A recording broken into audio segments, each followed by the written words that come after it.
Good morning all of you dear student. आज की class में हम बात करेंगे फंगस मीन्स कवक के बारे में। कवक से रिलेटेड जितने भी आपके क्यूज़ हैं जिसमें हम बात करने वाले हैं इस वीडियो में। एंड आपको सबसे पहले हम कवक के बारे में पूरी डिटेल्स देंगे, उसके बाद आपका एमसीक्यूज़ कराएंगे। तो आइए हम खुशी मैम और आज की क्लास हम लोग स्टार्ट करते हैं।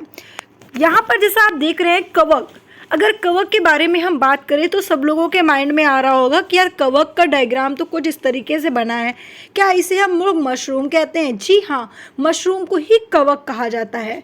अगर हम बात करते हैं मशरूम मीन्स की कवक फंगस के बारे में, तो सबसे पहला क्वेश्चन जो आपका बनेगा वो स्टडी ऑफ फंगस। आप फंगस की स्टडी कहाँ करते हैं? आपको बताना है माइकोलॉजी में। माइकोलॉजी में हम फंगस की स्टडी करते हैं, लेकिन अगर एल्गी की बात यहाँ पे की जाए तो आपको बता देना है माइको की जगह फाइकोलॉजी। फाइकोलॉजी में एल्गी की स्टडी और फंगस में हम लोग किस में करते हैं भाई? माइकोलॉजी में करते हैं। एंड अगर हम बात करें फादर ऑफ माइकोलॉजी, माइकोलॉजी का डिस्कवर किसने किया था? तो आपको बताना है हेनरिक एंटोन डी बेरी ने। हेनरिक एंटोन डी बेरी ने माइकोलॉजी के बारे में काफ़ी स्टडी किया और उसके बारे में बताया था। अगर हम इंडियन माइकोलॉजी के बारे में बात करें तो ई जे बटलर नामक एक वैज्ञानिक थे जिन्होंने इंडियन माइकोलॉजी के बारे में बताया था। अगर हम कुछ बात करते हैं कुछ इंपॉर्टेंट क्यूज़ पर, तो जैसा कि आप नाम सुने होंगे केसी मेहता का नाम। अब आपके मन में आया होगा कि मैम केसी मेहता बहुत जाने माने साइंटिस्ट हैं, लेकिन इन्होंने ऐसा क्या किया था? तो पैथोलॉजी के क्षेत्र में इन्होंने योगदान दिया था। इन्होंने बताया था कि पौधों में जो रोग होते हैं वो सारे भी फंगस के कारण होते हैं। तो पौधों में रोग के बारे में किसने बताया था? केसी मेहता ने बताया था। सबसे पहले इन्होंने रस्ट ऑफ व्हीट इंडिया के बारे में बताया, गेहूं के बारे में बताया। किसने? केसी मेहता जी ने। देखिए, अगर फंगस से आपका क्वेश्चन नॉर्मली पूछता है तो आपको याद रखना है कि फंगस आपका एक ऐसा, आप फंगस को प्लांट में रखा गया है, ठीक है। तो फंगस की अगर हम बात यहाँ पे कर रहे हैं तो फंगस आक्लोरोफाइलस होता है, ठीक है। आक्लोरोफाइलस का मतलब होता है कि जिसमें क्लोरोफिल एब्सेंट होते हैं। तो इसका मतलब कि अगर आपके फंगस में क्लोरोफिल एब्सेंट होते हैं तो इसमें प्रकाश संश्लेषण फोटोसिंथेसिस का प्रोसेस नहीं होता है और ये स्वपोषी ना होकर क्या होते हैं? मृतोपजीवी होते हैं, जो सड़े गले पदार्थों में क्या होते हैं? पाए जाते हैं। तो आपका यहाँ पे एक क्वेश्चन बन गया भाई कि आपका जो फंगस होते हैं वो कैसा होता है? अक्लोरोफाइलस होता है। इसमें क्लोरोफिल क्या होते हैं? एब्सेंट होते हैं। लेकिन साथ ही साथ यहाँ पे ये अवैस्कुलर भी होते हैं, ठीक है। अवैस्कुलर का मतलब कि इसमें कोई भी वैस्कुलर टिश्यू नहीं पाई जाती है। वैस्कुलर टिश्यू इसमें क्या होती है? एब्सेंट होती है। देखिए, फंगस को हम लोग थैलोफाइटा किंगडम में आते हैं, थैलोफाइटा किंगडम में रखेंगे, ठीक है। तो आपको इतना पॉइंट याद रखना है। आगे अगर हम बात करें, आपको यहाँ पे कुछ पॉइंट मिलेगा, जैसे कि कवक की कुछ डिसीज़ हैं। आपने देखा होगा कि आप लोगों ने अभी तक पढ़ा कि बैक्टीरिया से होने वाले डिसीज़, वायरस से होने वाले डिसीज़, है ना। लेकिन अब हम आपको बताते हैं कि ऐसे भी डिसीज़ है जो कवक के द्वारा होता है, जैसे कि एथलीट फूड, दाद। आपने दाद का नाम सुना होगा, जिसको दाग कहते हैं, लोग बोलते हैं ना कि ये मतलब दाग है ना। तो इस तरह का जो डिसीज़ होता है वो सारे किसकी वजह से होते हैं? फंगस के कारण होते हैं, है ना। और उसके आगे आपका एयरगोड होता है, परागत ज्वर होता है, हाई फीवर भी आपका फंगस के कारण होता है। गंजापन, आपने देखा होगा कुछ लोगों के हेड पे क्या होता है? बीच में गंजापन होता है, आगे आगे थोड़ा सा बाल होता है। तो ये भी आपका किसके कारण होता है? कवक के कारण होता है। लोग अलग अलग तरह की मेडिसिन लेते हैं, ठीक है, लेकिन ये रियली जो होता है वो फंगस के कारण होता है। अगर हम बात करें, यहाँ पे वही पॉइंट दिया है कि कवक में पर्णहरित नहीं मौजूद होता। मतलब पर्णहरित मतलब क्या? क्लोरोफिल क्या होता है? एब्सेंट होता है, इसमें प्रेजेंट नहीं होता। और जिसमें क्लोरोफिल एब्सेंट होगा वो अपना भोजन स्वयं नहीं बना सकता, ना ही फोटोसिंथेसिस वो कर सकता है।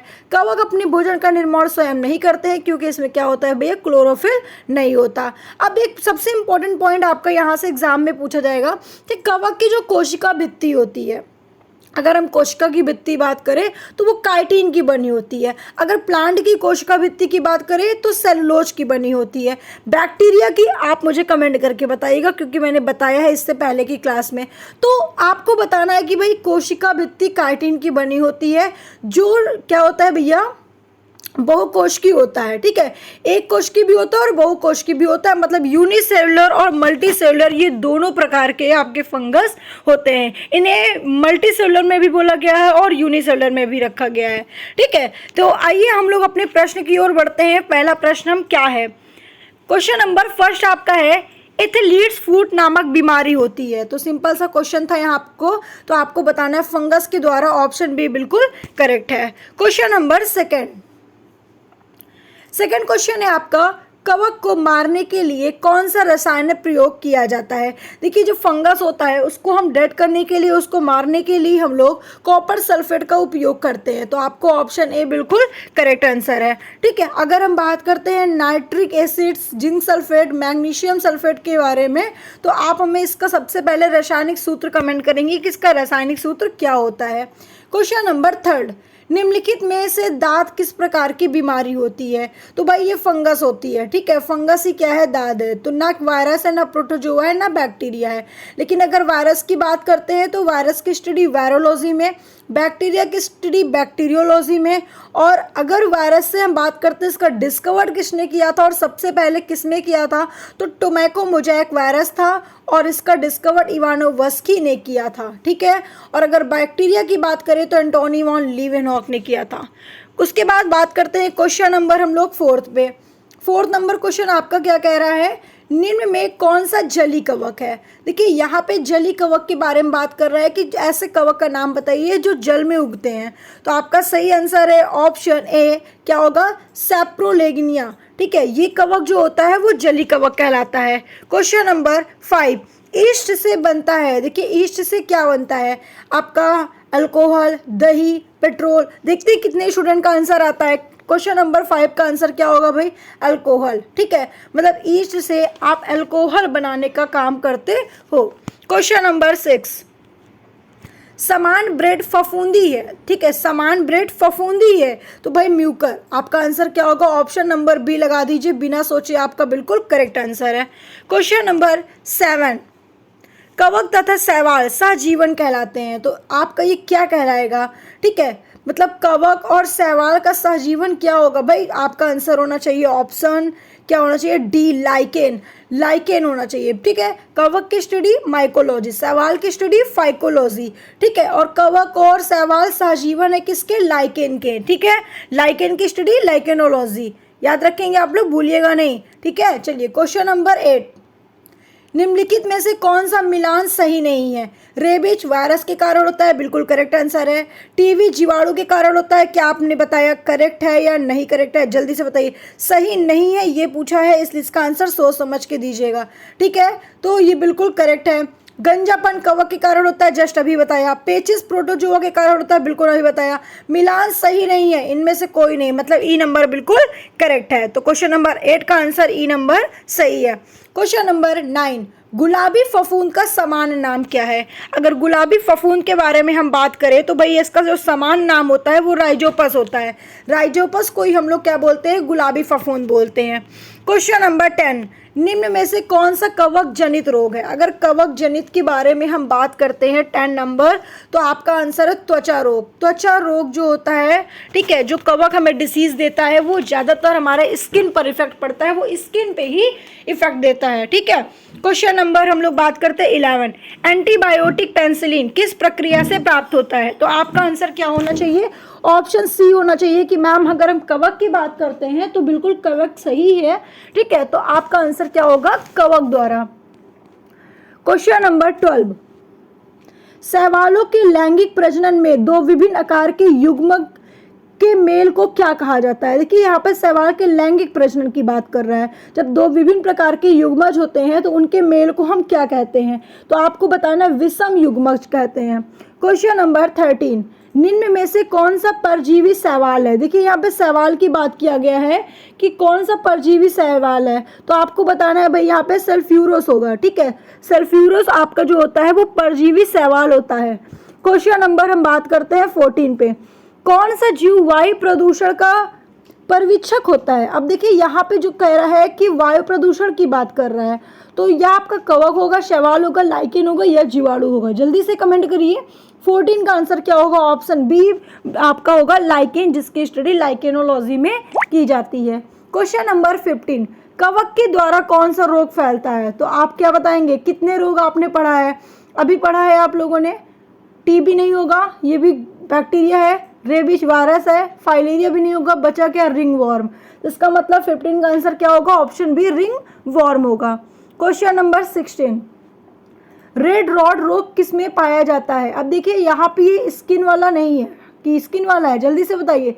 देखिए रेड रॉड की बात कर रहा है कि रेड रॉड जो डिसीज होते हैं वो प्लांट के किस में होते हैं, कौन से प्लांट में होते हैं। तो आपको बताना है कि मैम गन्ना में रेड डॉट रोग होते हैं, लेकिन ये फंगस के कारण होते हैं। क्वेश्चन नंबर 17, कवक जो पेड़ों की छाल में वृद्धि करते हैं उन्हें हम क्या कहते हैं। तो आपको बताना है कि भाई उन्हें हम कॉर्टिकोलोकस कहते हैं, ठीक है, कॉर्टिकोलोकस बिल्कुल करेक्ट आंसर है। क्वेश्चन नंबर 18, निम्न में से अली ब्लाइट रोग किस में होता है। अगर अली ब्लाइट की बात करें तो आपका सही आंसर है आलू, ए नंबर बिल्कुल करेक्ट आंसर है। क्वेश्चन नंबर 19, पेंसिलिन की खोज किसने की थी। ये तो बच्चों को पता होना चाहिए, अगर ये नहीं पता तो समझ लीजिए कुछ नहीं आप लोग पढ़ते हो। 19 का आंसर होगा Alexander Fleming, option number C बिल्कुल करेक्ट है। ग्राहम बेल किसकी डिस्कवर्ड है, तो आपको बताना है क्या, ग्राहम बेल की अगर हम बात करते हैं, आपको बताना है टेलीफोन का। अगर हम अलेक्जेंडर फ्लेमिंग की बात करते हैं तो अलेक्जेंडर जो फ्लेमिंग थे, ठीक है, एक मिनट, अलेक्जेंडर फ्लेमिंग की अगर बात करते हैं तो पेंसिलिन का डिस्कवर किया था, जो आपसे क्वेश्चन पूछा है, ठीक है।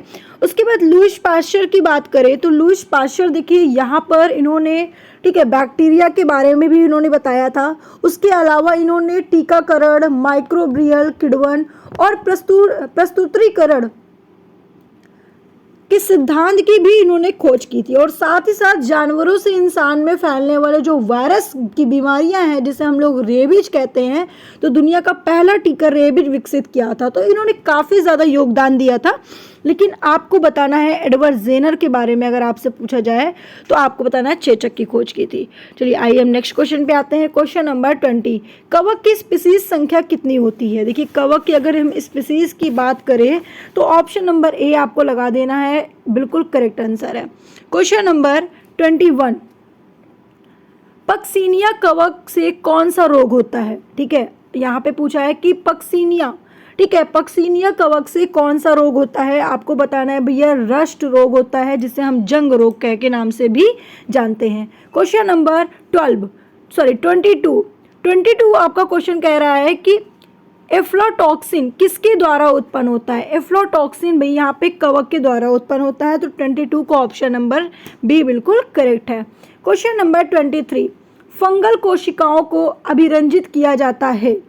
आपका आंसर है कॉटन ब्लू द्वारा। कॉटन ब्लू द्वारा कोशिकाओं को अभिरंजित किया जाता है। क्वेश्चन नंबर 24, ब्रेड माउल्ड या ब्लैक माउल्ड किस कवक का सामान्य नाम है।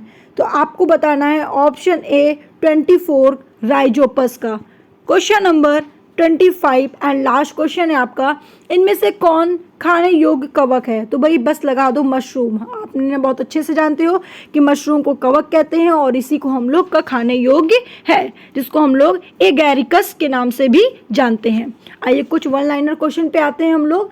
कवक अपना भोजन किस पदार्थ से प्राप्त करते हैं। सड़े गले मृत कार्बनिक पदार्थ। कवक को किस वर्ग में रखा गया है। तो बॉटनी मीन्स की वनस्पति, जिसका डिस्कवर्ड थियोफ्रिस्टस नामक वैज्ञानिक ने किया था। गोबर पर उगने वाले कवक को क्या कहा जाता है। आपको बताना है कोप्रोफिलस के नाम से जानते हैं। प्रकाश में उगने वाले कवक को क्या कहा जाता है। साइकोफाइट्स कहा जाता है। वसा में उगने वाले कवक को क्या कहा जाता है। यूरोटियम कहा जाता है। एक कोश की कवक कौन सा है। तो आपको बताना है ईस्ट है। लाइकेन को आकृति कौन प्रदान करता है। तो भाई कवक ही आपका प्रदान करता है, जिसको फंगस के नाम से जानते हैं।